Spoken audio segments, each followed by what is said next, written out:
In case you missed it, a critical play in the Georgia-Texas game. Late third quarter, Carson Beck to the sideline, picked off by Jahdae Barron, but a late flag is thrown.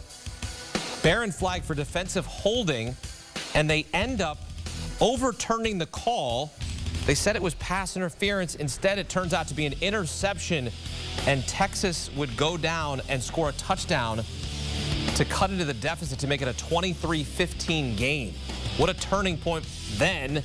But Georgia ended up scoring on its next drive to win it 30-15. And let's get right to the site. Welcome in big game Dennis Dodd, who joins us from Austin. Dennis, take us through that situation. You were there. You saw the fans throwing the trash on the field. They were upset with the call. Did they get it right?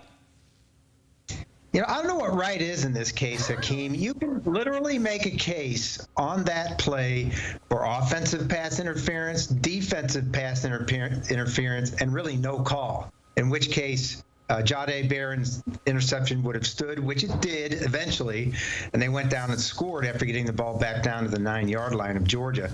I think the mechanics were all wrong. I mean, literally, they made this call, made this interference call, brought the ball back, and then the fans started throwing the cans and bottles out of the stands. You just showed Sark having to go over there and calm the crowd. And the crew literally looked up at the scoreboard, the state-of-the-art scoreboard, and figured out, oh, you know what? We can't review it because you can't review pass interference. We're just going to pick it up. I think they're going to get in trouble either tomorrow or Monday because the mechanics were all wrong on that thing. And but for both coaches to be mad at different times in the game, at different times in the call, I think proves that. So, and again, it didn't really impact the game because Texas got the result it wanted from the play. It scored on the play.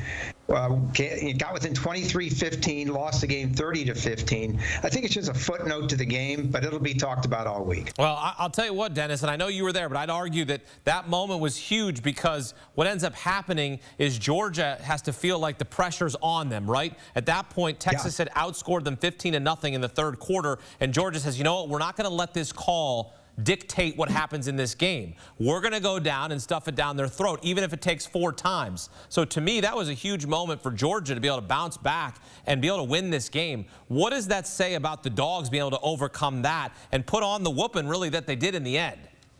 Yeah, you're absolutely right in the response. You know, what was it? It was 11 plays, 89 yards.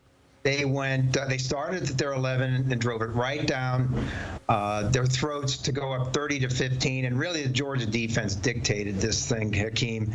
I can't stress enough how bad Texas looked in the first half, going down 23-0. Jalen Walker, their linebacker, had a good month. He had 7 tackles, 3 sacks, 2 quarterback hurries, and a fumble recovery in the first half alone.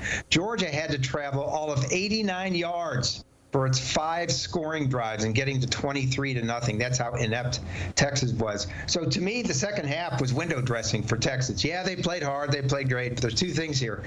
This is the biggest game at Texas in 60 years. It wasn't since #1 Texas lost to #8 Arkansas, I'm told, in 1964, 14-13, that the hype has been this big here. Well, the hype is obviously much bigger here. You've got an F1 race, you've got a soccer game, you've got Eminem, you've got Sting giving concerts, people all over the place, and they come out and lay an egg like that. But as Sark pointed out in his post game, he said it's good to have this cushion. You know, he didn't want to say it didn't matter, but look, everything is out in front of Texas that they have. They can still get to the SEC championship game. They still get to the playoffs, still win the playoff. But this planted seeds of doubt, at least in my mind, that they're the best team in the country. I was ready to write that tonight. But they were absolutely the best team in the country.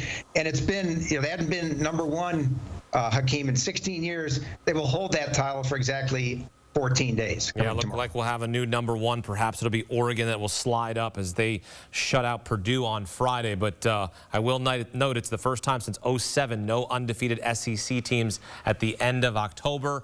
Big game, Dennis Dodd at the big game. Covering it for us here on CBS Sports HQ. Dennis, thank you.